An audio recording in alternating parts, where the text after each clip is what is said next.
beaming hope of revenue increase is sharing news. The three tiers of government are set to share 1.959 trillion naira in July. This is nearly triple the 786.161 billion naira shared in June, and more than triple with 6.5593 billion naira in May. At a meeting by the Federal Account Allocation Committee, the body will allocate revenue to the three tiers of government based on the sharing matrix. Out of this, statutory collections make up 1.7 trillion naira of the revenues, following the 293 billion naira from VAT and 12 billion naira from electronic money transfer charges. Jide, good time for the local government and state government and federal government to share this money, and people are really looking at the impacts after sharing this lump sum. 1.959. This undoubtedly is one of the positive sides of subsidy removal, because there were months when the NSC simply refused to remit a dime to the Federation account in the name of subsidy bill, because they took it upon themselves to pay for subsidy from crude oil sales. I don't know any country where that is allowed to happen, where an agency of government will turn itself to an alpha and omega. You sell crude on our behalf, and on your own, you now determine that, okay, this should be what to go to a subsidy bill, not appropriated by the National Assembly. Just simply take money, net off money from what you sold. I mean, it's alarming. This was what they were doing, and there were months when they simply told the accountants, the Federation Commissioner for Finance, PAMSEC Finance, and the rest of them, they sit, and they just told them, look, we have nothing to put down. The former Minister of Finance, Kemi Adeosun, fought NNPC towards the end of her time as a minister. She fought them bitterly. And at a point, she even said the president has to intervene on this. I was looking at her, I said they will come for this woman. Yes, I stood in front of the office, I said they will come for this woman. And they did that in the end. This cabal, for a long time, they were not remitting.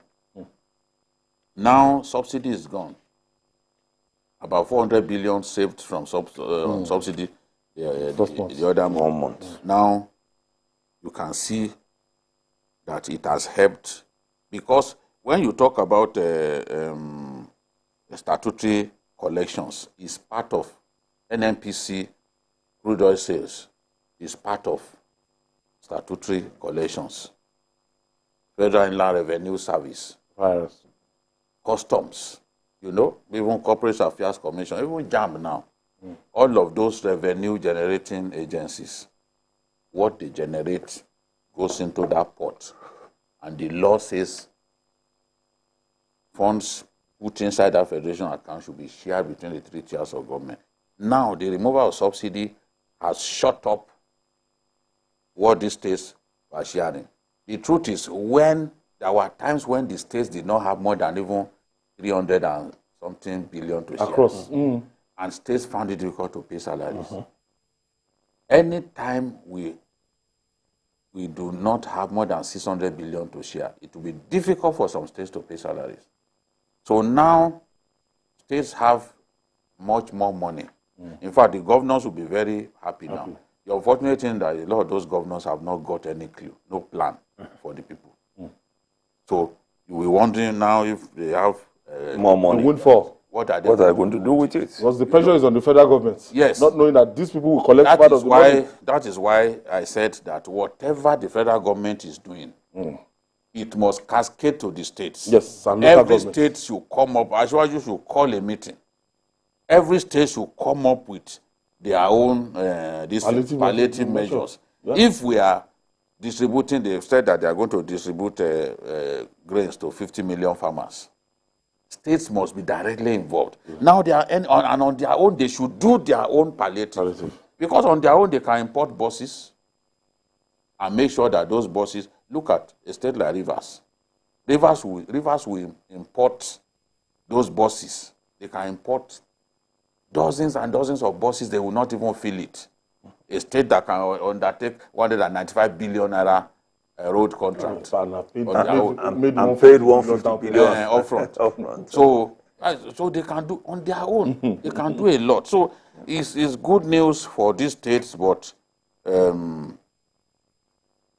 the devil in the room is how they are going to share the money, how they are going to utilize the money. Utilize the money. We just hear of this amount, humongous amount, 1.7 trillion and everything.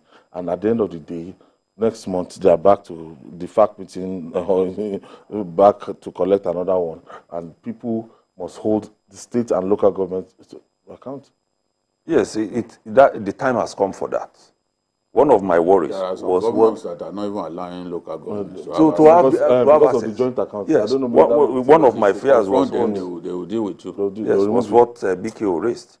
So how does the money get to the local government? Don't conduct elections. Even how does the local government now spend the money? Just like we're also querying the state, we must query the local government, because we've heard of some local governments in the past where the only time that they see the local government chairman is at the end of the month, when there is money to be shared. One salary is paid, he takes his share, he gives to other people, and until the next month before you see him. Most local government chairmen stay in the state capital, not with the people, so they don't even know what is going on. Many local government workers too don't show up until they don't show up until when there is salary time. That's why sometimes when you ask yourself, how many workers do we even need? You can begin to now think of it. Look at some states. We discussed here on this program in the past. Some states had more ghost workers than real workers. Some times 10. So those are the things that we need to begin to take care of. And then also now begin to task the leaders at the state and local, or even at the federal level. How do we manage the resources that we have? We should be asking that question. And that is why people are still talking till now about the cost of governance. Because if all of this money is coming in, where you have in some states, I'm sure you recollect in the last administration, especially towards the tail end, you hear a state governor has appointed 350 special advisors, some 250. What are they doing with them? It means we must begin to take them on and ask them questions. How many people do we really need to even run this government? Like we said on this program, and it's virtually all over the world, any government that is going to be functional is not run by more than 7-10 people. And critical people, active, who can sit all night and brainstorm, deliberate, and then give. So if you now just gather everybody and you are just doing Father Christmas with the money of the state, money that should go to the people for buses, for fertilizer, for good roads, and you are just sharing to some political appointees so that you can get to win the next election, then we should begin to query those people. That is where we should be going now. How you have received 250 million as a local government, how much went into salary? What else did you do? Can we build this culvert here because they don't do so much? Can we just grade this road? You know, those are the things we should begin to ask those people. Because at the end of the day, the more the money, the more likely people will become frivolous. Yes. What's the greater of stealing. this Greater stealing and revenue? The implication.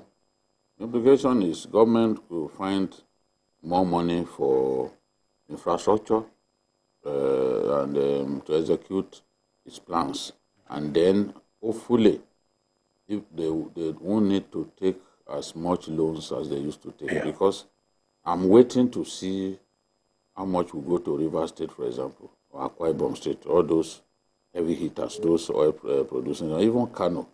Kano too collects a lot. And Lagos. All the local governments and all that. So I'm waiting to see what will go to individual states.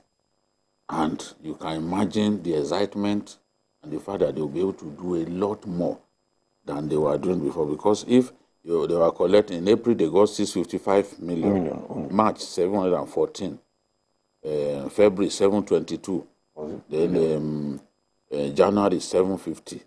This is more than double what they were taking before, going to almost triple. So there's a lot that they can do now. Give our people better roads, give them water supply.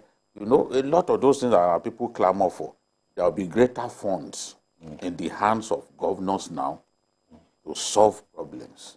And any governor now who still cannot perform, who can't solve problems, then he has no business being in government.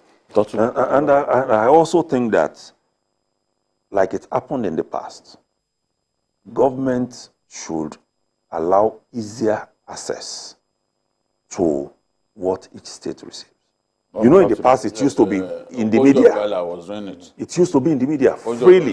Now, if you don't go and start searching on the website, look. She will even pay the advertisement. It should be. She will roll so out that people can begin to can query our government. Thank you for your contribution. And Bikio, thank you for always being there. And that's our package today. Join us tomorrow for another episode of the program. You can watch the repeat broadcast tonight at 11. Join us this Sunday from 1:30 to 3:30 for Journalist Hangout on Sunday.